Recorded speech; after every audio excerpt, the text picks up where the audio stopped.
नमस्कार। आप लोगों को रामचरितमानस की मंदोदरी और रावण की कथा हम बताने जा रही हूँ। वीडियो कुछ लंबी हो सकती है, लेकिन अंत तक वीडियो पर बने रहेंगे तो कथा के सार समझ में आ जाएगा। लंबी हो सकती है, वीडियो अंत तक बने रहे। नमस्कार, मैं आप लोगों को रामचरितमानस से रावण और मंदोदरी की सोच की कथा बताने जा रही हूँ। वीडियो कुछ लंबी हो सकती है, वीडियो पर अंत तक बने रहें तो कथा का सार मालूम होगा। रावण ने बहुत तपस्या करके ब्रह्मा जी को और शंकर भगवान जी को प्रसन्न कर लिया था। प्रसन्न कर लेने के बाद उन दोनों भगवान जी और ब्रह्मा जी से दोनों भगवान जी से उन्होंने मनोवांछित वरदान प्राप्त कर चुका था। वर मांग करके जो जो उससे मन में आया वर मांगता गया, मांग कर प्राप्त कर चुका था। अब वरदान ले करके वो बहुत खुश हो गया, उसे यहाँ तक कि बहुत अभिमान अहंकार हो गया। अब क्या करता है, देवताओं लोग को परेशान करता है, ऋषियों मुनि लोग को परेशान करता है, तंग करता है। कहीं पे हवन पूजा पाठ ऋषियों लोग को नहीं करने देता है, देवताओं लोग पर धावा बोलता है, देवताओं लोग का अमरावती छीनने की कोशिश करता है। ऋषियों लोग को मार मार करके उनका रक्त इकट्ठा करने लगता है, इकट्ठा करके घड़ा में भरने लगता है। ऋषियों लोग का रक्त नीचे नहीं गिरने देता है कि अगर ऋषियों लोग को मारते वक्त थोड़ा सा रक्त नीचे गिर जाता तो रावण का विनाश हो जाता। इसे वो बहुत डरता था। वो जानता था कि मैं बहुत गलत काम कर रहा हूँ, लेकिन ये भी इसे मालूम था कि मुझसे कोई बलि न हो। ऋषि मुनि लोग हवन करते हैं, यज्ञ करते हैं, पूजा वगैरह करते हैं, मंत्रों द्वारा ये लोग बलि पर हो रहे हैं मुझसे, इसलिए उन लोगों को मारना शुरू कर देता है। यही सोचता था कि ये लोगों को मार कर हम ही धरती पर सबसे बलवान रहे, आतंक मेरा राज रहे। तो यही बात था, सारे लोग उसे कमजोर थे। देवताओं लोग, ऋषि मुनि लोग, रावण के आगे सारे लोग परेशान थे। सब कर लिया, घड़ा को एक घड़े रक्त ऋषियों लोग का मार मार कर इकट्ठा कर चुका था। संयोग की बात देखिए कि वो घड़ा का रक्त जो इकट्ठा कर चुका था ऋषियों लोग का, अपने ही कक्ष में ले जाकर रख दिया था। अब क्या, एक बार उन्होंने सुना कि समुद्र के नीचे देवताओं लोग का सोने और सर्फियों का महल बना हुआ है, जो कि कुबेर जी को देखभाल करने के लिए देवताओं दिक्पालों ने नियुक्त कर रखा था। उसे मालूम हुआ कि महल है। उन्होंने कुबेर को जाकर उस महल पर धावा बोल देता है। धावा बोल देने के बाद कुबेर को बंदी बना लेता है। बंदी बना करके महल के अपना लेता है। वही सोने का लंका किले के नाम से प्रसिद्ध हो जाती है। उसी लंका में अब रहने लगता है। अब क्या करता है, मैं दानव के पास जाता है।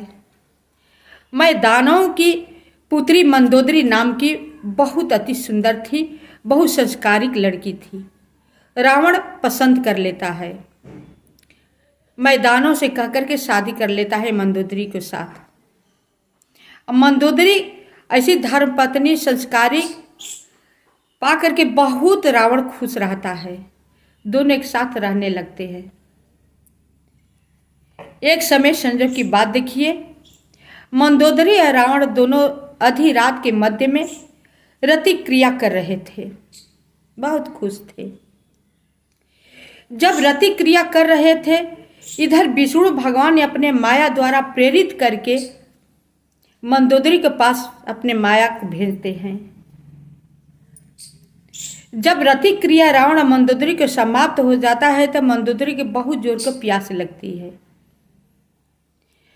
मंदोदरी को रक्त के घड़ा जानती थी कि यहाँ पे रक्त के घड़ा भरा पड़ा है, लेकिन इतना विष्णु भगवान का माया प्रेरित कर रखा था कि उसे रक्त का घड़ा भूल जाती है।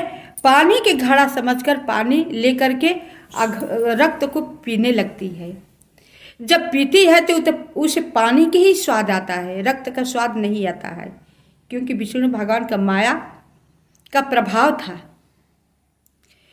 जब पूरी पानी पी लेती है अपने प्यास अनुसार, भगवान का माया समाप्त हो जाता है। जब माया समाप्त हो जाता है तुरंत रावण का मंदोदरी की दोनों बात याद आ जाती है कि ये तो ऋषियों लोग का रक्त है, ये तो अनर्थ हो गया। दोनों घबराने लगते हैं, मंदोदरी और रावण। रावण मंदोदरी के कुछ युक्ति नहीं समझ में आता है कि अब हम क्या करें क्या नहीं करें।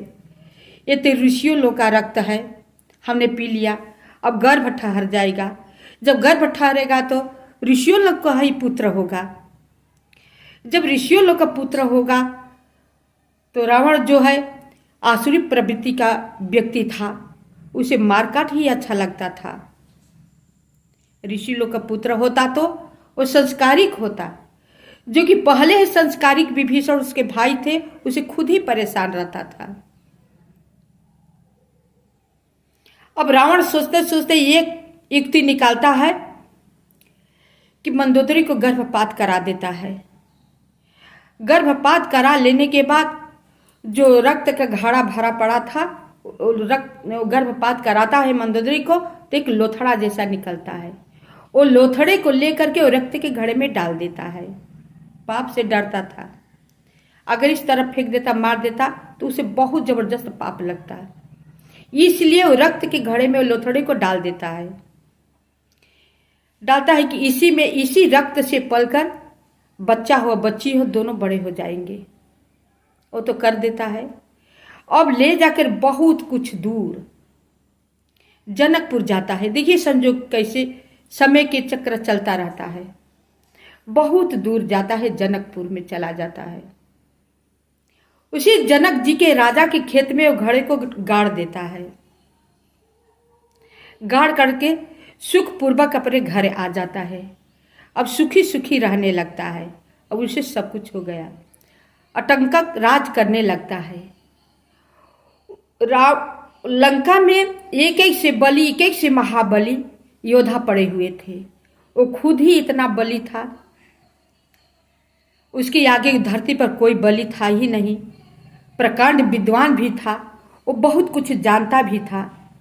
उसे बहुत मालूम था कि क्या होने वाला है क्या नहीं होने वाला है, क्या भी होगा क्या भी नहीं होगा, सब उससे मालूम था। रहने लगता है। एक बार क्या होता, अब इतना पाप करता है, अपने सारे बलि महाबलियों को हर क्षेत्र में भेज देता है कि जाओ तुम लोग जितना हो सके उतना आतंक मचाओ। जितना ऋषि मुनि लोग तपस्या कर रहे हैं, ब्राह्मण हवन पूजन यज्ञ कर रहे हैं। नमस्कार। वीडियो अच्छी लगी तो लाइक करें, शेयर करें, सब्सक्राइब करें। कल हम वीडियो में पृथ्वी माता सोच रही हैं, परेशान हैं, उसके विषय में हम वीडियो डालेंगे। आप सब देखते रहेंगे तो मेरा मनोबल जो है बढ़ता जाएगा।